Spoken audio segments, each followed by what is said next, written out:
अस्सलाम वालेकुम दोस्तों, छा हाल आहिनि दोस्तों। अॼु हिन वीडियो मां तव्हांखे सिंधी मशहूरु अदाकार लाला रफ़ीक ज़ोंर उर्फ़ पत्थर दुना ड्रामे जो मशहूरु अदाकार खैरल जी कहाणी ॿुधाइण वारो अदाकार खैरल कॾहिं किथे पैदा थियो, सिंधी शोबज़ में कहिड़ा सरंजाम ॾिनई। दोस्तों तव्हांखे हिकु गुज़ारिश कंदो, जेकॾहिं तव्हां हिन वीडियो खे लाइक न कयो त वीडियो खे लाइक कयो, ऐं जेकॾहिं तव्हां पहिरियों दफ़ा मुंहिंजे यूट्यूब चैनल ते आया आहियो त चैनल खे सब्सक्राइब करे घंटी जे निशान ते ज़रूरु क्लिक कयो। तव्हांजे हिकु सब्सक्राइब करण सां तव्हांजो को बि ख़र्चु न थींदो, तव्हांजे हिकु सब्सक्राइब करण सां असांजी काफ़ी हौसला अफ़ज़ाई थींदी। दोस्तों अचो त अदाकार लाला रफ़ीक ज़ोंर जी ज़िंदगी ते नज़र विझूं। दोस्तों लाला रफ़ीक ज़ोंर उर्फ़ खैरल जो तालुक़ ज़िले दादू सां ऐं फ़न जी शुरूआत 1992 ईस्वी में स्टेट ड्रामनि मां कई। जॾहिं KTN चैनल आयो त लाला रफ़ीक ज़ोंर KTN चैनल ते कमु करणु शुरू कयो। KTN चैनल ते लाला रफ़ीक ज़ोंर जी पहिरियों ड्रामो सोप सीरियल पत्थर दुना हो। पत्थर दुना ड्रामे में हिन अब्दुल हुसैन सारे सां गॾु खैरल जो किरदारु अदा कयो। पत्थर दुना में रफ़ीक ज़ोंर जी खैरल वारो किरदारु तमामु मशहूरु हुयो।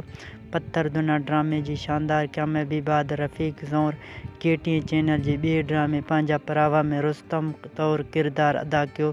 पंहिंजा परावा ऐं पत्थर दुना जी शानदार कामयाबी लाला रफ़ीक ज़ोंर खे तमामु घणो मशहूरु कयो। उन बैदि KTN चैनल ते केतिरा ई ड्रामा कया, जिन में पत्थर जा माण्हू, उॾाम ऐं ॿिया ड्रामा शामिल आहिनि।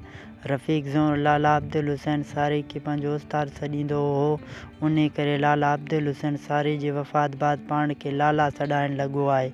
लाला रफ़ीक ज़ोंर आवाज़ TV जे ड्रामे लोई ऐं लज में कमु पिणु कयो हो।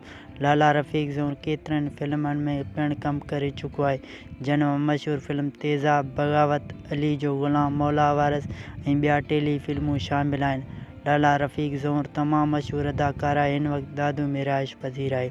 दोस्तों उम्मीद कयां थो त अदाकार लाला रफ़ीक ज़ोंर जी ज़िंदगी बाबति मुकमिल स्टोरी तव्हांखे ज़रूरु पसंदि आयो हूंदो।